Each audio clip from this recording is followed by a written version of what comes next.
another episode of Save the Track Bike. I'm your host, Josh. Before we get into today's episode, I just want to make a quick pitch to go to SaveTheTrackBike.com, click on store, and go buy some stuff and support this podcast. And also, this podcast is supported by Hexagon Cycles, so go to hexagoncycles.com, use the code STTB, and that will also help grow this podcast. I'm not going to take up too much of your time up here because today's kind of a long episode, but, you know, you can listen to it in two parts if you want. First, we have a quick conversation with James Grady covering Mission Crit that happened about 2 weeks ago. We have a longer conversation with Gabe Lloyd of Red Hook Crit. I couldn't be at either of the races, so I really appreciate these guys for coming on and talking about the races so we can fill you in on the stories that you may have missed and the stories that I missed for sure. So, yeah, let's just get into it.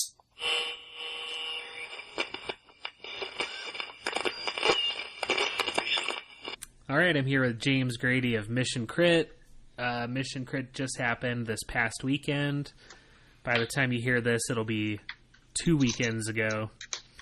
And I just wanted to go over what happened with the day, like how did the event go off. And I really wish I could have been there, but I followed, you know, all the stories on Instagram and followed, watched the live stream and all that stuff. And I just wanted to get your take on how the day went and some of the stories from the day.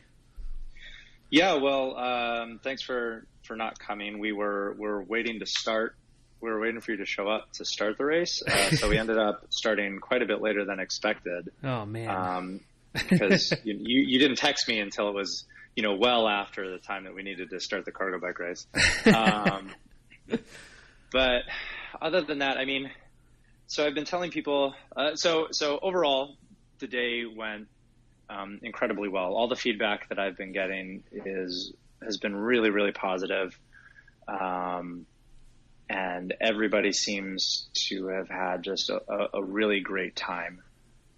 There were some hiccups with some issues getting people through the timing chip pickup. There were some crashes in the men's race that were kind of a bummer, but everybody is fine. And everybody got their timing chips. And so overall, I think it was a really successful event and everybody is super stoked and looking to, you know, it's a perfect way to roll into Red Hook. Following the stories and hearing people's comments like afterwards and stuff, like it seemed like a really positive experience for most. And I kind of want to get into what happened during the women's races, because there were some cool stories that seemed to play out through the day where, like, you know, Tegan was out there and won her heat, and then, you know, the Kim Nonstop on the front, you know, just kind of leading the pace for her teammate, and just seeing everything play out, it was just really cool. Yeah, I thought it was really incredibly compelling to watch the women's race. Tegan was doing really well. You mentioned her first, so I'll start there. She was doing really well. She lost the first lap preem by centimeters. I've got the slow motion video of that, and it's so close. It's so close, but we had to call it for, who is it, Sammy Runnels. She narrowly edged her out. Tegan was doing really well, but unfortunately she got a mechanical, bumped into Sammy Runnels and ended up breaking some spokes. I'm not sure exactly when they collided, but she had to come out of the race with 10 to go, I believe. Kim was up there. She was doing a lot of work. I think the women were working incredibly well together. Everybody put in incredible work, and I don't think that anybody has anything to be upset about if they didn't get the position that they wanted or the result that they wanted, because they just had such a good race. Yeah, I mean, even like sitting at home watching the live stream, it was really compelling and really cool to just see how everything played out and see the teamwork and the tactics playing out. And so I want to talk a little bit about the podium. So who was up there? So coming in, we did 5 deep. Coming in 5th was Ash Dubin with the Meteor ALA. It's a new team this year. Coming in fourth is perennial crowd favorite Christina Peck. She got, what did she come in last year? She was second last year and the year before. And she doesn't ride bikes that much anymore. That's what she says. And she pulled out a fourth at this Mission Crit. If she puts in some time in the saddle next year, she's going to be, I would say that she could take the top spot finally, once and for all, and then she could retire. Coming in third was Nicole Mertz. She's also on the Meteor HLA. That team was really super strong because it's Sammy, Ash, and Nicole. And they just, that's like a dream team right there. They're going to be ones to watch in Brooklyn. Well, I guess now that this isn't going to be broadcast until 2 weeks after or a week after, so I guess it doesn't matter. I could be wrong, or I could predict it. Yeah, we'll see. So coming in second was Carla Nafria with Specialized Rocket Espresso. And then first was Esther Walker with the Aventon Factory team. I think that's why Kim was putting in so much work, was working for her teammate. Yeah, that's what I was thinking when I was watching it. Teamwork just kind of like played into the whole story of the night. I think just going into the men's race now too, just watching Specialized Rocket Espresso just like blow that race out. They were just like, I was messaging with Gus afterwards and just like, even on the live stream, it looked insanely fast. And it was stupid. Like on their app. Well, first of all, Justin called it. He said he was going for the first lap frame and got it. It's just, when they took off, everybody who was around just turned to each other and said, they're flying. They're going so fast. I want to find some people's Strava records to see what that first lap was like. But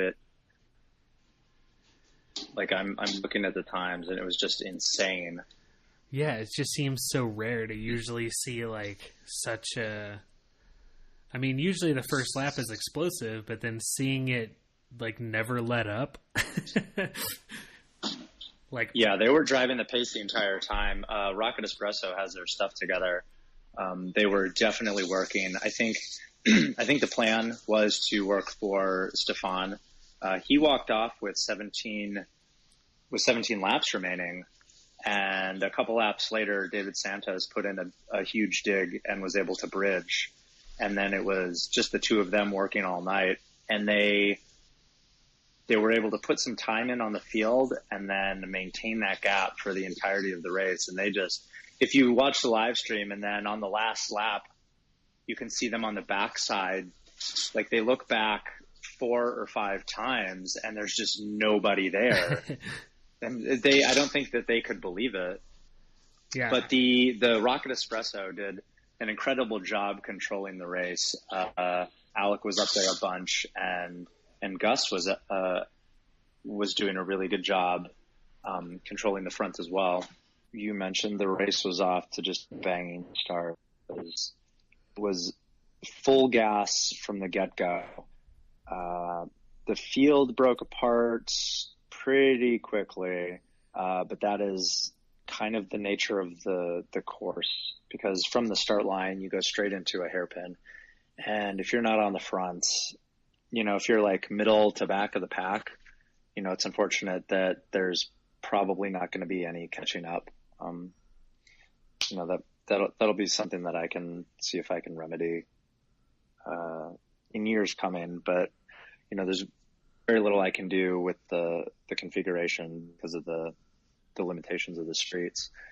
But it was, they shed a lot of riders from the very beginning, but there was a pretty big group for the first 13 laps. I want to say there was about 25 or 30 riders, and they were all sticking together really well. Was there a group that went off the front? I would have to look back at the live stream. It's not fresh in my mind, but there was a bit of a group that went off the front for sure. Yeah, and that was like 5 or 6 riders. Yep. or maybe even more. Yeah, there was a group that went off the front for a little bit, but then the chase group caught back. And that's the point if I remember correctly, which I don't, that's the point at which Stefan just walked away from the group. And he is so good at that. And we were talking about the specialized team is so good at being a team, and they were able to control the chase group very effectively. They did let David go, which was interesting. I'd have to go back and watch it again to see if that was accidental or if they just didn't care. Maybe they let him out so that Stefan would have somebody to work with. But that group was really strong. There was a large chunk of time where I didn't have riders. They were all pretty cohesive, and even the people who were off the back dangling, they started working together. But then it came down with, like 8 laps to go. I had to pull a large group of people, that included, a bunch of big names like Dante Young and Zach Morvant, Chris Tolley. Fan favorite Rob Hoopty Evans was also pulled with that group. Unfortunately, his race ended there, but I heard from him that he had a wonderful time, which is all I care about. So we had 8 laps to go, and there were regulars. Addison, unfortunately, I think he crashed and he was pulled with 6 to go, or his race ended with 6 to go. And so then we had, a fairly large group of about 16 riders who ended up finishing the race. It was incredibly exciting. Once David and Stefan, made their way off the front, there was no looking back. And so we ended up with a podium that was Evan Murphy, who's number 5, rides for MASH. Number 4, in 4th place was Brandon Fahiri, and I apologize if I pronounced that incorrectly. And he's a guy from Stanridge that you were talking about. Number 3, Justin Williams, certainly favorite for Red Hook this coming weekend, or if you're listening to this podcast a week ago. The interesting thing about that is that he can find himself in the break, but he will wait for the sprint, right? Like he's very smart and shrewd as a racer, and he's going to let other people work for him. Number 2, of course, was David Santos, who was 3rd last year. I'm sorry, I'm tired. And number 1 was Stefan Schaefer with Specialized Rocket Espresso, who put in a tremendous race. I'm sure that he thought nothing of it. I don't know if his pulse was raised at all at the end of the race. It might have been up like a beat or 2, but just one cool customer, Yeah, he was riding in zone 2 the whole time, Seriously. I mean, it was just another day for him. He's like, oh, this is good. I'm going to go out for a ride after this.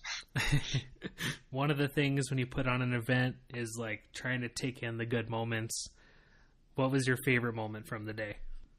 My biggest regret from last year was not riding the course at all. So this year I brought my bike, to get around as well as to make it a point to ride the course. And so between the women's final and the men's final, I was able to take a lap when we're getting on the course and getting ready to line up. And it was so much fun. And I totally get why people like riding that course, because up until that point, it had just been in my mind that, this would be a really fun course to ride. And unfortunately, day to day with the city streets, there's a bunch of cars. So you can ride it, but you can't really let it loose, And so I got to ride it, and it was a lot of fun. And so that moment certainly stands out. But yeah, also getting to see everybody and just like see how stoked everybody was on the race is also a really good feeling. And seeing the community come together for an event like this was really rad. Cool. Thank you so much for taking time to do this. Yeah, Josh, thank you.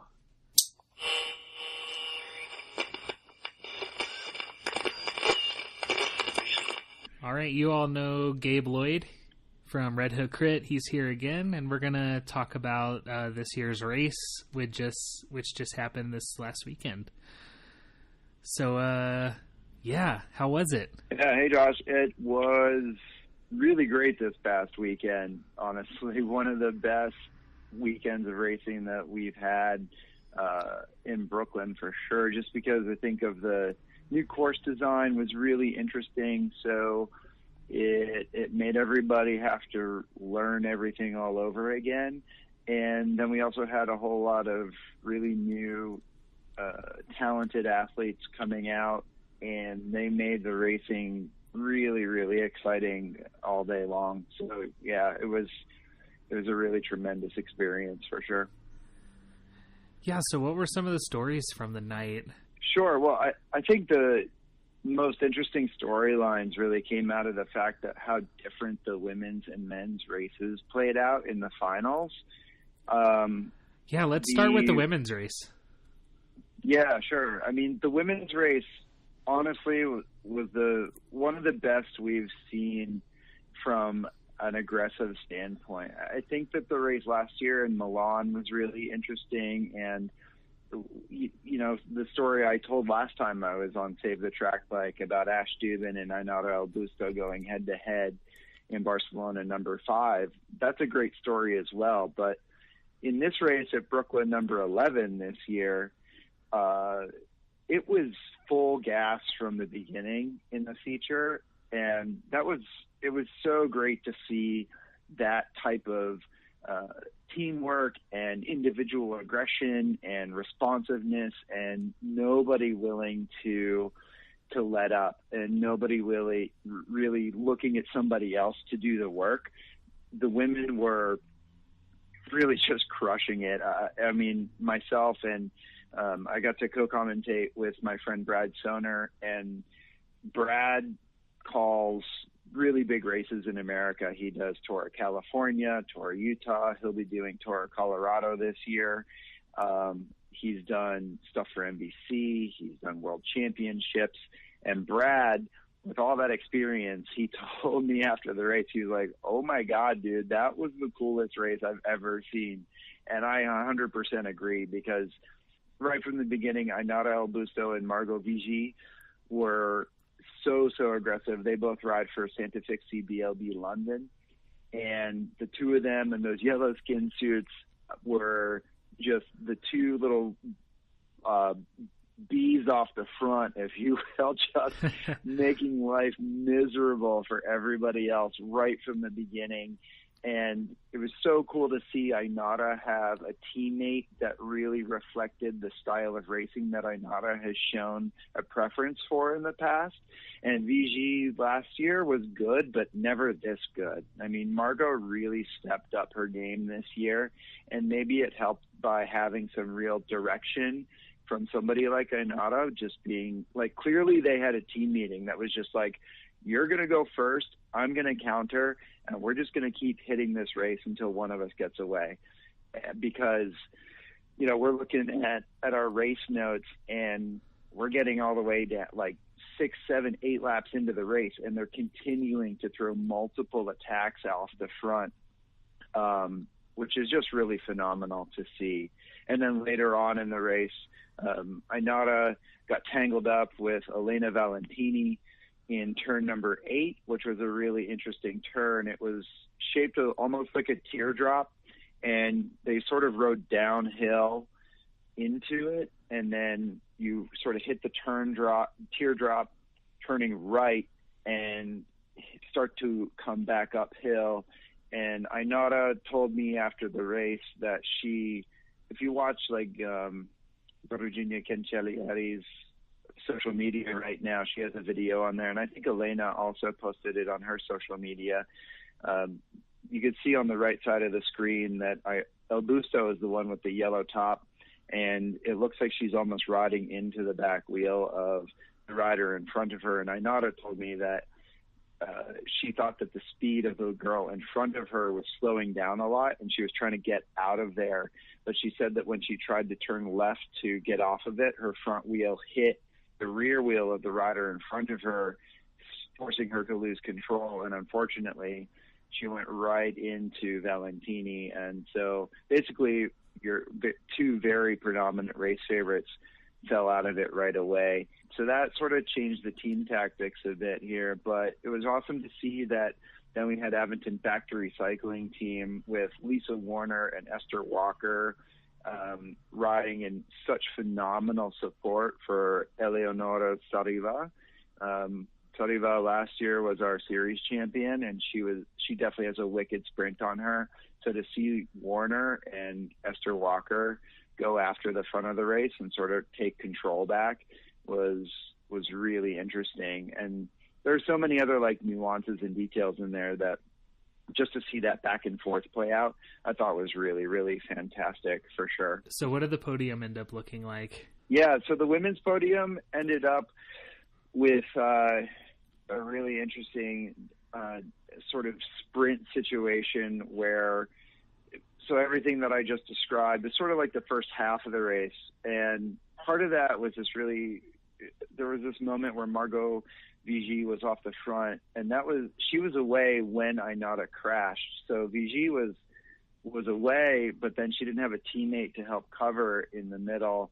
So when Avonton took over, they brought Vigie back, but then Walker went, and then Lisa Warner covered, and then it turned into Specialized Rocket Espresso's turn to take over control. And both Raphael Lemieux, who was the winner last year in London, and Carla Nefria took over, and there's just the two of them, and they really did an awesome job countering sort of the team tactics that were going on with Avonton Factory Cycling. And there were other riders that sort of mixed it up in there as well, like Lena Vogel got in there for a hot second. Sammy Fox is a rider from Philadelphia. She was actually riding for a Swedish team, team of Schindler-Hull or Gates. That's a mouthful for me. Michelle DeGraff got up there as well. Nicole Mertz from the Meteor HLA. And then Ash Dubin was up there. So we had a lot of really strong women going for it, but we shouldn't forget Giorgia Flagheri was also up there. So all these attacks taking place from all these women from all around the world really going for it. But when we got to the last few laps, we were back together with a group of 16 women, a super reduced field. The effort by Carla Nefria in particular to bring back Esther Walker just absolutely shattered the group, and everybody was just wrecked after that. But Lemieux did an amazing job recovering at speed in the peloton and waited for the last two laps to really take over. And she was really at or near the front with one to go. And she rode the top half of the course, which was a series of 6 turns right in a row. So she took control there. And then when they dropped down through 7, down into 8 in that teardrop, Lemieux again was on the front. And she told me that she just accelerated out of turn number 8 all the way back up. And only a few riders were able to stick with her, which was amazing. If you look at the finishing photos, Lemieux clearly has a comfortable gap. But what I thought was so fantastic was that a first-time Red Hook Crit rider was a French woman. She's only 20 or 21 years old, Melanie Guidon. It's her first Red Hook Crit ever, and she rode that race really well tactically, and she ended up second. And then Margot Vigie, who had been attacking from lap 1, she was away by herself. She won the mid-race, or she won the first lap preem. She was super, super active throughout the rest of the race. She recovered and ended up third, wrapping out the podium, out-kicking Ash Dubin, out-kicking Lisa Warner, Sammy Fox, Michelle DeGraff. Ashley Fay was up there in 8th position. It was great to see Ashley getting back into some form that she had in 2016. Walker was 9th, and then Nicole Mertz in her first Red Hook Crit rounded out 10th. So those top 10 were super, super impressive, because then they also shuffled down other really strong riders, like Kiera McVitie was back. She got 12th. And then last year's series champion, Eleonora Sariva, she was all the way down in 13th, right ahead of Georgia Fragatti. The fact that those two women were down in 13th and 14th shows just how deep the skill and the speed of the women really went this year. So just an absolutely phenomenal race all around. Really, really, really cool to be a part of that. No, I wish I could have been there. Just like seeing all the coverage, seeing all the posts throughout the day, it's just like, you're like, I should fly right now. I could probably make it before the final. Yeah, I mean, there's other subcontext stories in there too, man, if I really want to rub it in. I mean, like Colleen Gulick, she won last year's race. And when Carla Nefria went to the front to drive the pace to bring back Esther Walker, Gulick was on the wrong side of a split, and she missed it. Like, she missed that front selection. And Gulick came in 17th place, and that was actually winning the second group sprint. So Gulick, who is a really talented athlete, and it looked like she had some legs, tactically she really didn't ride it very well, and she ended up completely missing it, which goes to show you, I think this is such an amazing thing about fixed gear crit racing, is that because the format is so short, right, and the courses are designed specifically by David Trimble to maximize rider skill set, so you have to be able to slow down the bike as much as you speed it up. When there are new courses, and there are courses that favor the full skill set of a track bike rider and a fixed gear crit racer, riders like past champions Colleen Gulick can get caught out. And that's exactly why we race, like nobody's a winner until we get to that last lap. And I really, really love that aspect of this sport. Yeah. What were you saying were some of the biggest surprises in the women's race? I mean, really, that podium was really surprising. Right off the bat, seeing Margot Vigie being so aggressive and so good was really eye-opening, because I remember last year Margot was fit, but she wasn't so much of a factor on the overall race. First-time racers are really interesting. Melanie Guidon getting second place, riding for T-Red Factory Racing Team. I mean, a lot of times athletes take a few races to get their feet wet. Like even last year, Raphael Lemieux, who turned out to be a phenomenal racer, she got fourth. So for a first-time racer to get second, that was awesome to see. Lisa Warner, she was great. Again, same sort of story as VG. Last year, really strong, but wasn't really affecting the front of the race. Warner was, I know she's a former Olympian. She went to the Rio Olympics for the Netherlands in rowing. So she clearly has an engine in her. But this year she figured out how to put some skills to that engine, and it was really apparent. So, yeah, just like some stories like that were interesting.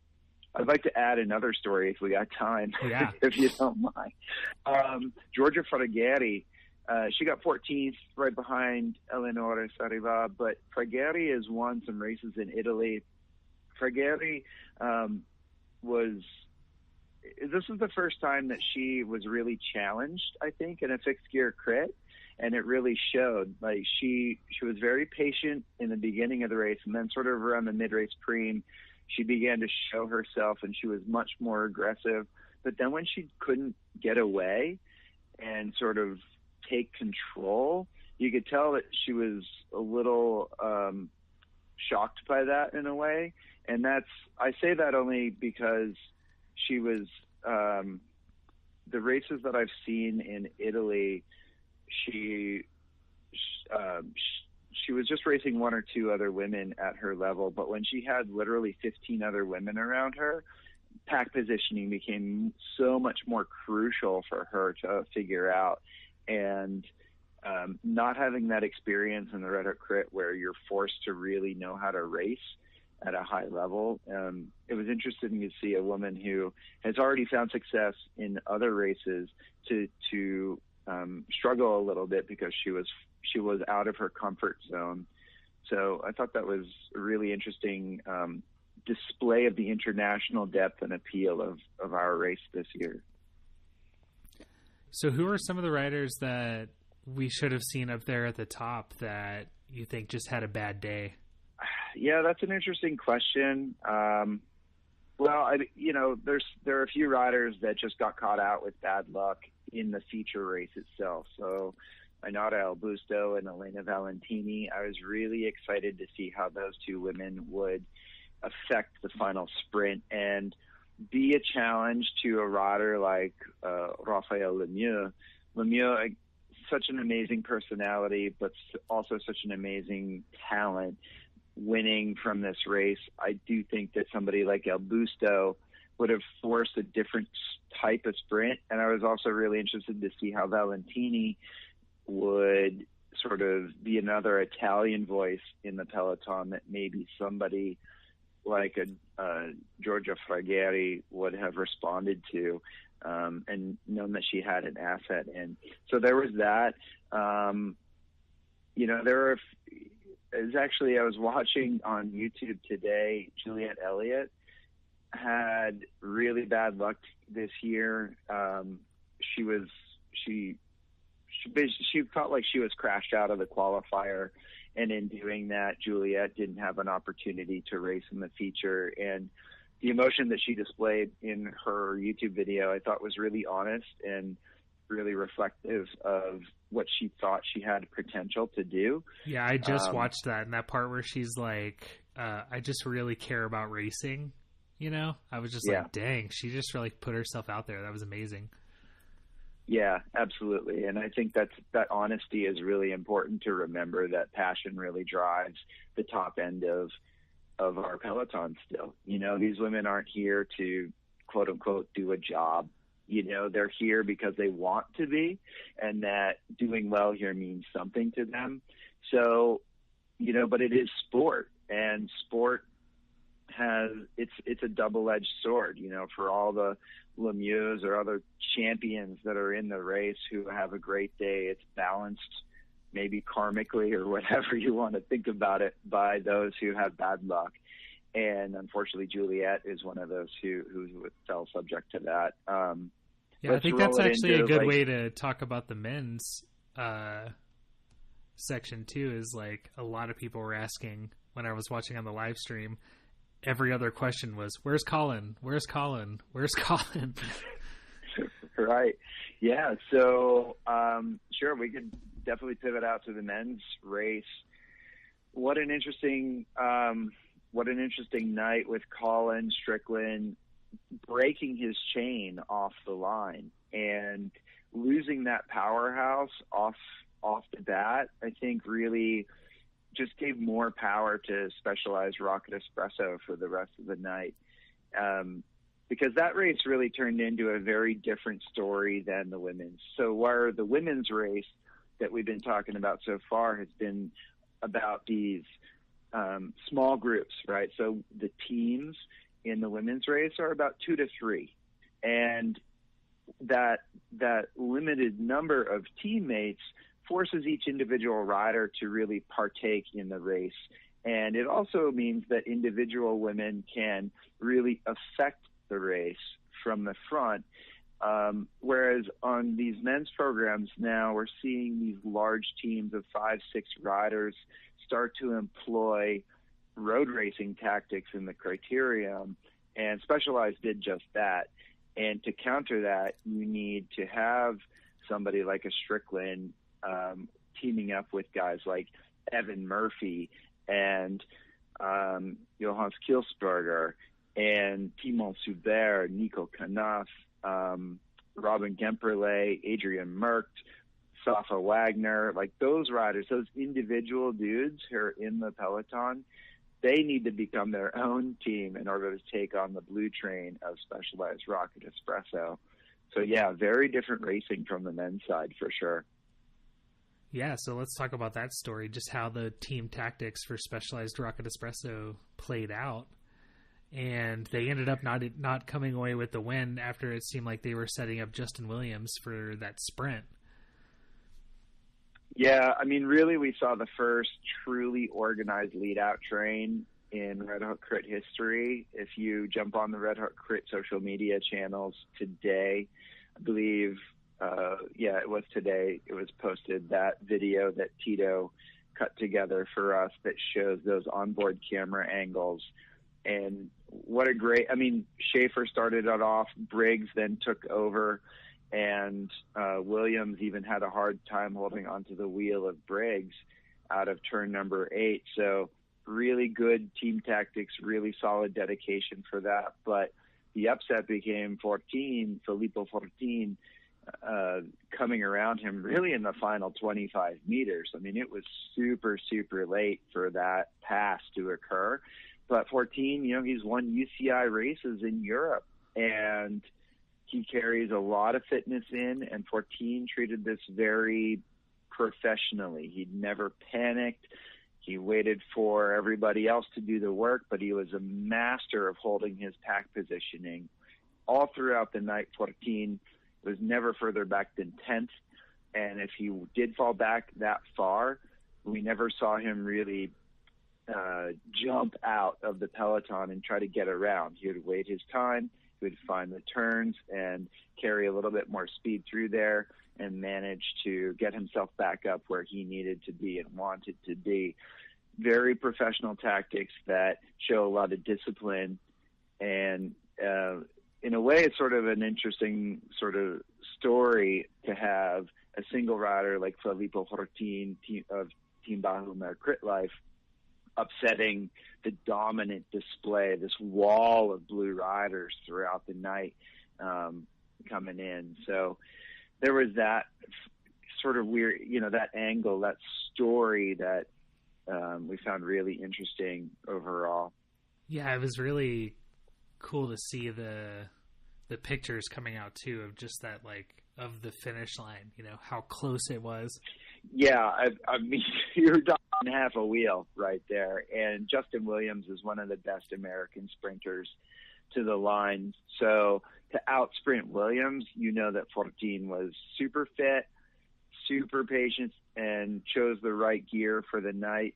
Williams may have been a little under-geared, but that may have been because he wasn't confident that he could slow the gear down through the turns throughout the night. So there are a lot of things going on there.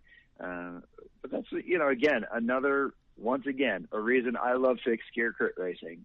You make a choice in the paddock of what gear you're going to race, and you're stuck with that decision. And for better or for worse, you got to make it work. So 14, we know, runs really big gears. On the track, it'd be an equivalent to like a 97-inch. If you don't know what that means, that's like a 47-13. So just a massive, massive gear, whereas a lot of other guys are running sort of like a 51-15 or 50-15, so much smaller on the gear inch chart, but it seems to work for any one of them. Briggs is a great example of the complete opposite of 14. Briggs will run probably the smallest gear you can get away with on any given course, because he just loves to spin.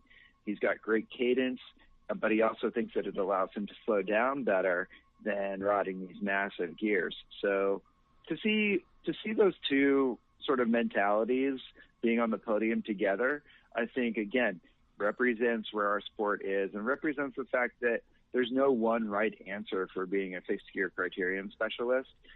Your own approach is often the best approach. You just got to own that decision and have complete confidence in it. Yeah, one question that I had through the night was, I saw, just because I was curious, I saw Angus Morton up there for a while too, and then did he ended up crashing out? Is that what happened? It's unclear. I do think that Angus Morton went down, but I also know he was doing a lot of work towards the end of the race just to keep it under control. Once attacks started to fly a little bit more than they wanted, then I think they started to just set tempo at the front. So there are some riders like Adrian Merck of Team Schindlhauer Gates out of Switzerland. Murtaugh's really good, man. Like he jumped to the front a number of times throughout the night, and it was great to see him overtake that blue train. But then we had old school crit racers making this race happen. Guys like Brian Safa Wagner of Deluxe Cycles was on the front, like going toe to toe. Evan Murphy jumped in on that action for a while. David Van Oord and Kai Verhoeven also jumped on the front of the race and really made it hard for Specialized to do what they wanted to do. So I think Specialized put Iman Lucas and Gus Morton on the front just to keep it fast enough that nobody else could start attacking. And that's such a professional criterium tactic. If you don't like how many attacks are going up the gutter, you just ratchet up the speed until guys can't attack anymore.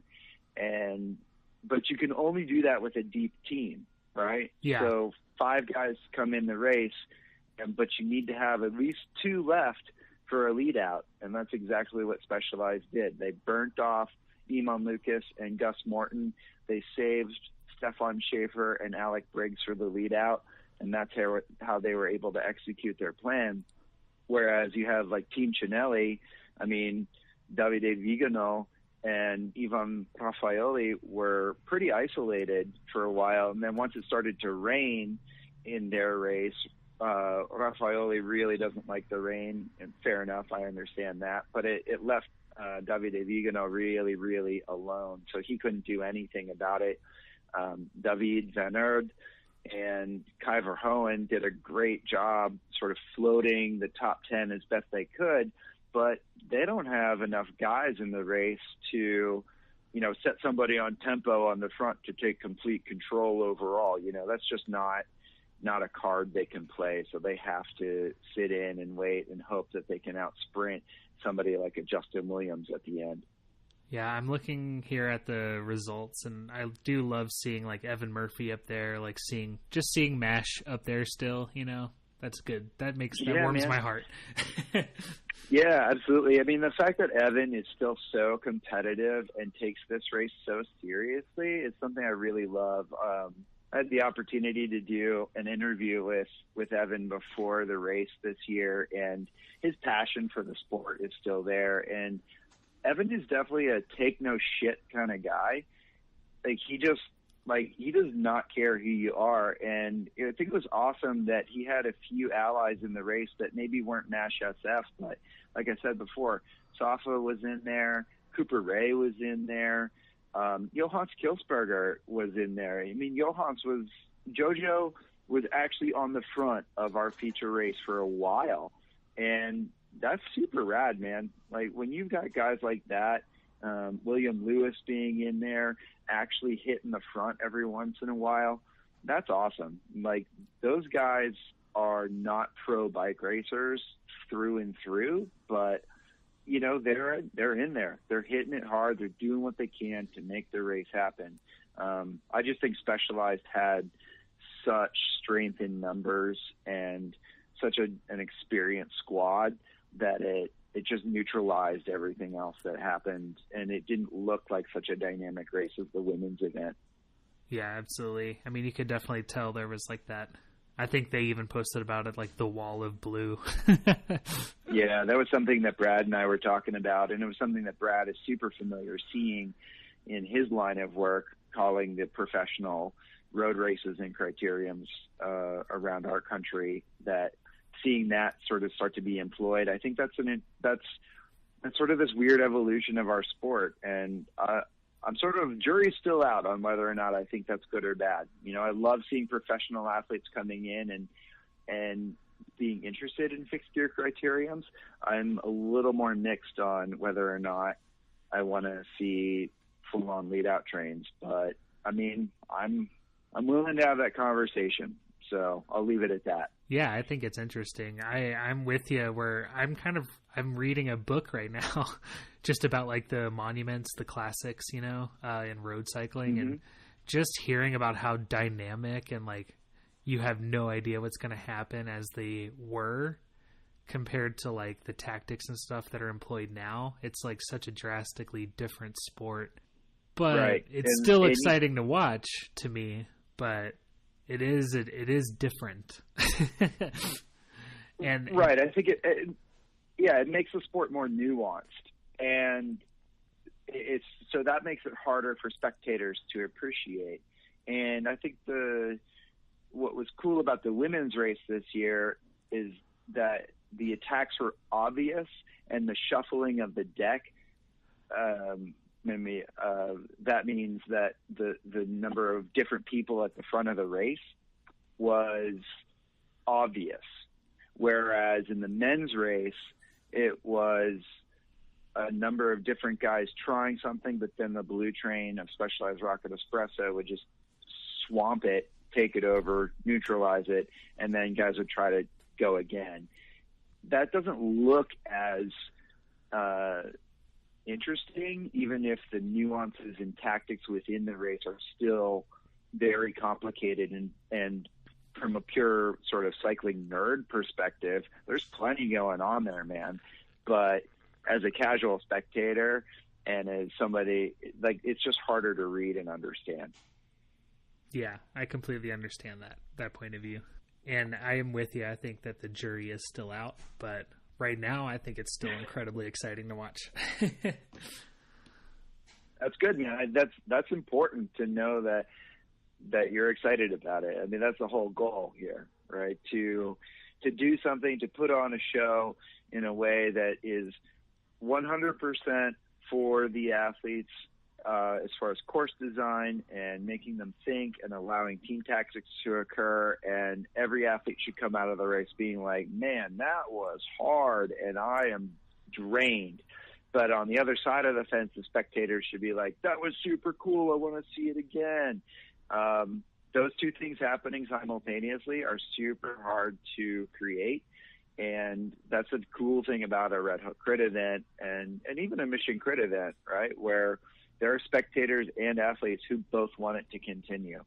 So, part of that, I truly believe part of that is because the fixed gear crit format, short, hard, no bullshit races, and you're on a track bike where you can't just flick through gears and recover. The decision you make in the paddock is the decision you live with.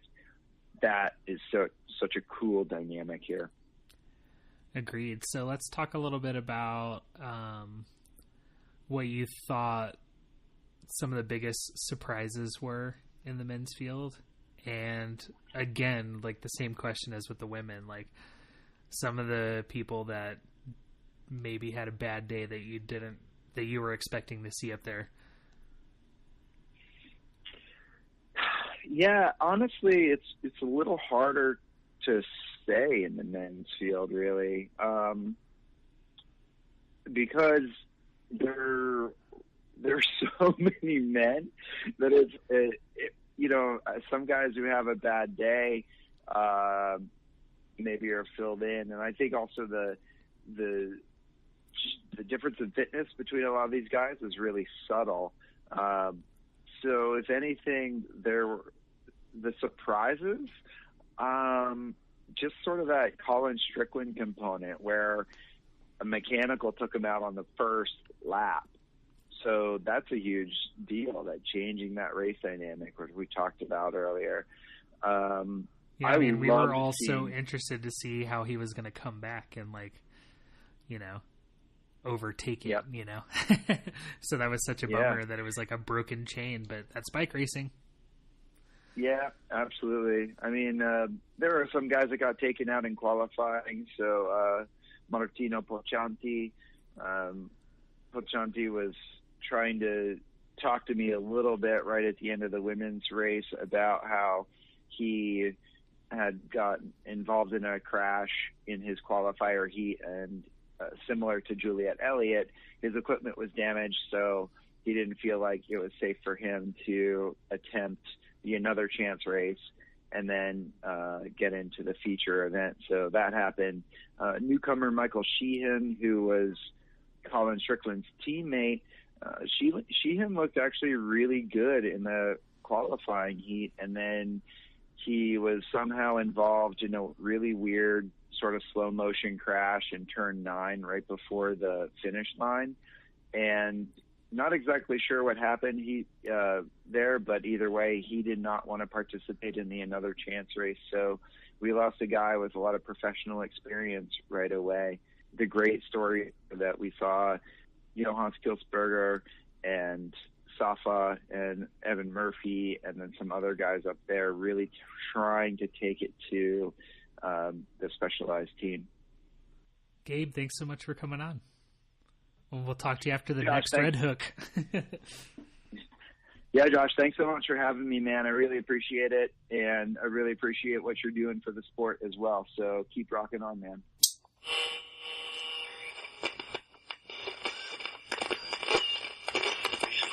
All right, that does it for another episode of Save the Track Bike. Again, I'm your host, Josh. This podcast is sponsored by Hexagon Cycles, hexagoncycles.com. Go to savethetrackbike.com, click on store, go check out the merch. Fixgearcrit.com, shout outs to them because they post all the episodes on their blog. And also that blog has so much news about all the fixed gear racing that's going on. The music is Slag Girl by Vitamin Pets. Find me on Instagram at SaveTheTrackBike.